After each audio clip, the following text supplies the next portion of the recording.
Hi everyone and welcome to Homerino Collectibles, where today I'm going to be doing a review of the Neca Aliens Sergeant Craig Windrix figure. Now this is a very important figure. I'm going to get onto that in a second, but first I'm just going to mention what I don't really like about this packaging. I touched on it in my Aliens Xenomorph Warrior review, which will be in the link in the description, and basically there's two things that I don't like about this packaging, and this is the one figure that really does show off that second one a lot more than any others in the line. So the first thing I don't like is just the fact that Neca still use this kind of packaging that you have to cut into to get into the figure, because, you know, collector-friendly packaging is packaging that you don't have to destroy to get your figure out, so that you can pose it and whatnot, and then you can put it back in, and then it's still mint in box, and then you can sell it or you can keep it in the box or whatever, and you don't have to destroy it. So Marvel Legends has changed to that with the Infinite series. We've got Star Wars Black series stuff coming in boxes that you can reuse and everything. That's really good. So I just really do wish that Neca would do that as well. Now the second thing is, if we take a look at the back of the box here, you can see here we have a bio, if you want to pause that and read it you can, of Aliens, the second Alien film.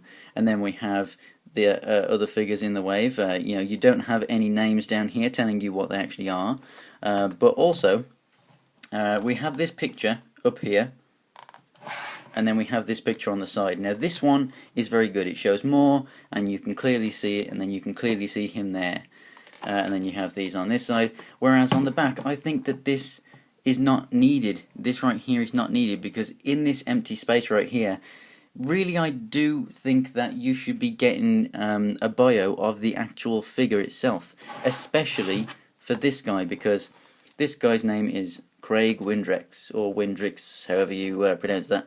And if we look down here, Kyle Windrix, or Windrix, whatever, is one of the guys that works on this figure. He's actually there on most of the Neca Aliens stuff, and I'm not sure what else he's done, because I don't have too many Neca things.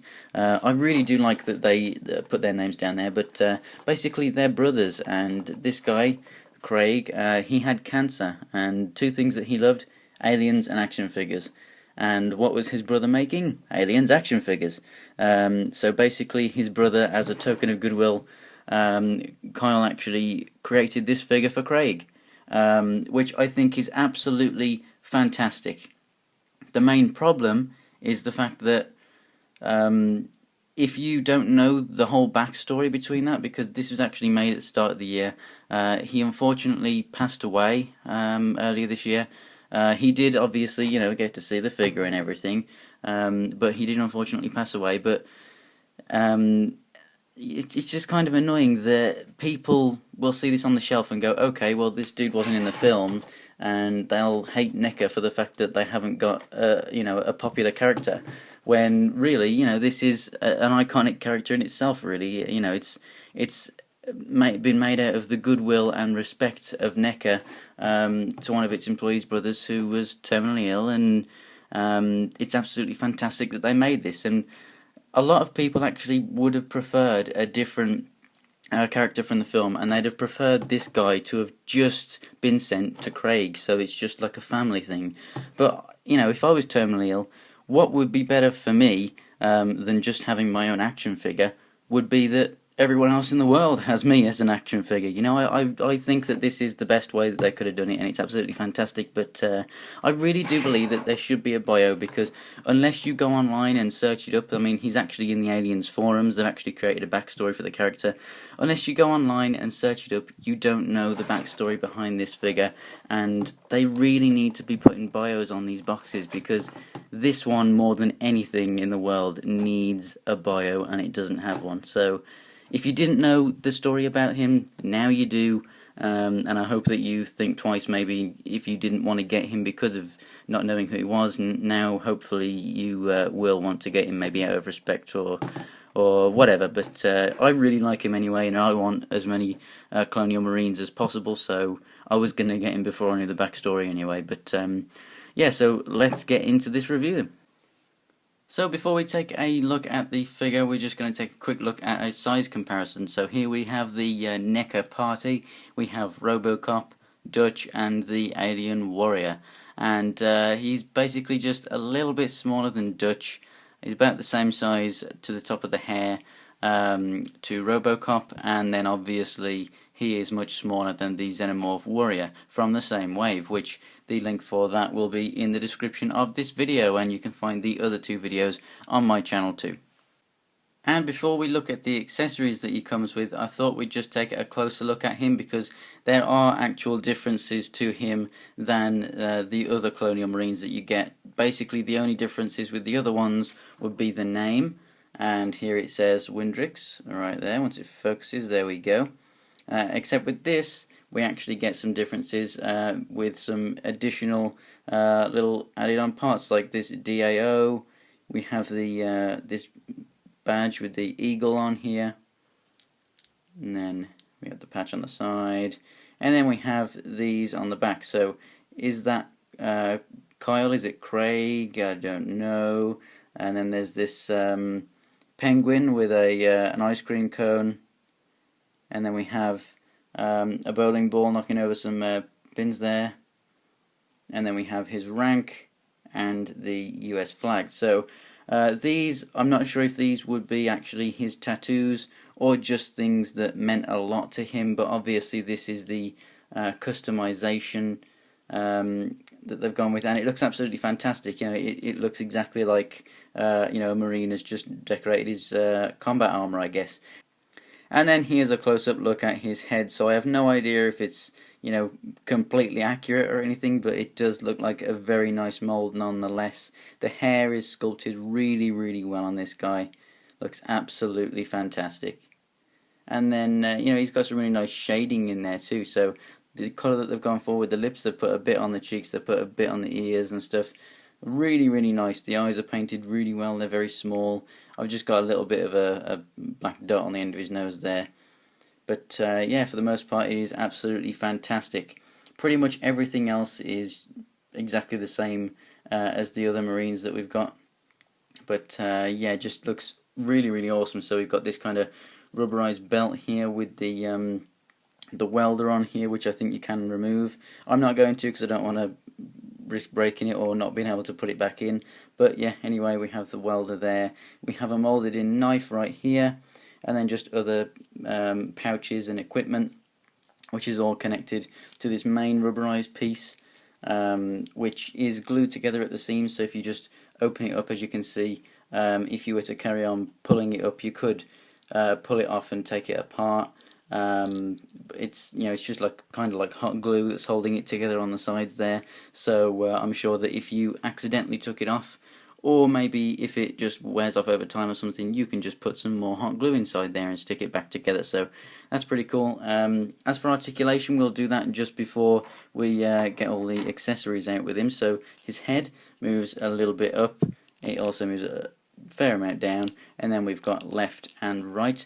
And then in the shoulders, they come all the way out in 360 degrees, and then the elbows move up and they also rotate, and then we have the wrists that swivel, and then they also move in and out.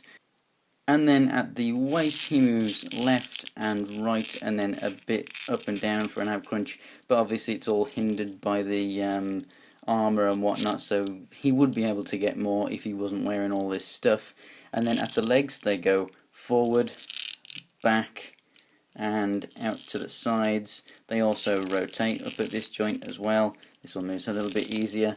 They're just quite stiff.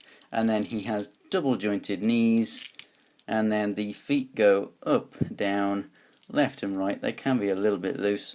And he also even has toe articulation, and he does have peg holes at the bottom of the feet. The boots are sculpted really nicely underneath, and then I love the addition of all of these little straps and whatnot that are hooked on and everything. They're on the sides here, sides of the armor and everything. It's all really, really awesome. So now taking a look at the accessories, he has this torch, which obviously would actually connect to him on the armor. I'll show you where that connects in a second. And they can also carry, it has the grip there, which is very nice. There's no articulation in this at all, but it's done very well. Now the problem that I'm having is that the hole that's on the inside, on the actual body, like this hole is big enough for it to fit through, but it doesn't actually fit through the hole in the body. So unfortunately, unless I actually just take a little bit off this, which is what I'm going to have to do, I can't actually get it in there. So I can get it in that much just so it sits in the external armor, which looks okay from the front, but obviously it should be in a little bit more and kind of a bit more upright, I guess, because it's kind of like just falling back. So it looks okay, but obviously from the side it's not very good, and if it gets knocked it will fall off. So I'm going to have to sort that out somehow, but on a shelf just like that it should be okay, really. And then next up we have the scanner. So this is what they would use to detect moving activity, and here we have the screen. Let's just get some focus up on that.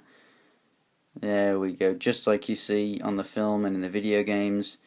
You got the current position, and then all of those blue dots are moving objects, so he's got a lot of Xenos or friendlies moving towards him, so that's really cool. And I think that says 13 on there, so that would be 13 meters away, so pretty close. And then this is the main piece of equipment that everyone has been wanting. So this is the flamethrower. It's the first flamethrower that we've seen come with these alien sets, so this is really, really awesome. Got a big canister right here. Now you could probably make your own Ripley's flamethrower with this if you just like got some string or something and just tied it to one of the rifles, or maybe if you like, I don't know, use sellotape or something, just a really crude way of doing it, I don't know. But I'm sure that sometime in the future, because we actually have this now, I'm pretty sure that eventually we'll get a Ripley figure that will actually come with Ripley's flamethrower, which is just her flamethrower attached to a rifle. So he can hold this by using this trigger here, or he can actually wear it. This is a soft, pliable plastic. With the texture of it, it does kind of feel like it should be a material, but yeah, soft and pliable. Be careful, because down here it might be a bit flimsy. They should be okay, but just be careful with it. And if you want to put it on him, then because the welder's on this side, I like to have it over him on this side, so you're going to want to just bend the arm a little bit, and then just get this over his head, and then put it round and just finagle it around his arm, and then that sits perfectly on there, just like so. And there he is, standing with all of his gear attached. So like I said, it looks okay on the back of the light, but obviously I would like it if it went all the way in. So that's really the only gripe that I have about it, because the articulation is very, very good. The wobbly feet, I guess, is something else I could kind of complain about, but as you can see, I can get him to stand perfectly fine. It's not as bad as the alien, which has incredibly warped legs. As you can see, they're not straight there, so that's why I had to have him like kind of crouched over a little bit for the size comparison, but very, very good nonetheless. It comes with the flamethrower.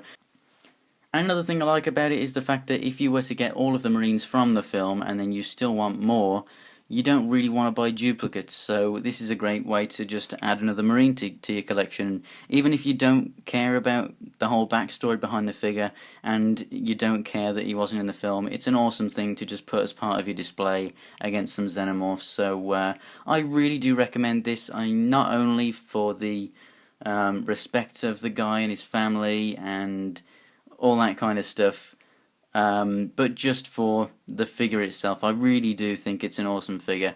If you want to pass on it, I completely understand, because obviously it's just a generic Marine's body that we've already seen, and if you're just into the film, then maybe you don't want to pick him up, but I do honestly recommend it, and I really do think that you should pick it up. It's awesome value for your money, awesomely detailed, and there's not really much more I can say about this guy. So thanks for watching, guys. That is the end of the review.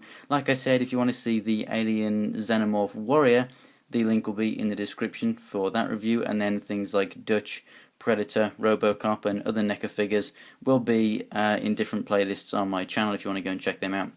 Subscribe and you'll see all upcoming reviews of Alien and Neca products. And if you follow me on Homerino123, that's for both Twitter and Instagram, then you'll be able to check out pictures from my collection. So thanks for watching, guys, and I'll see you next time.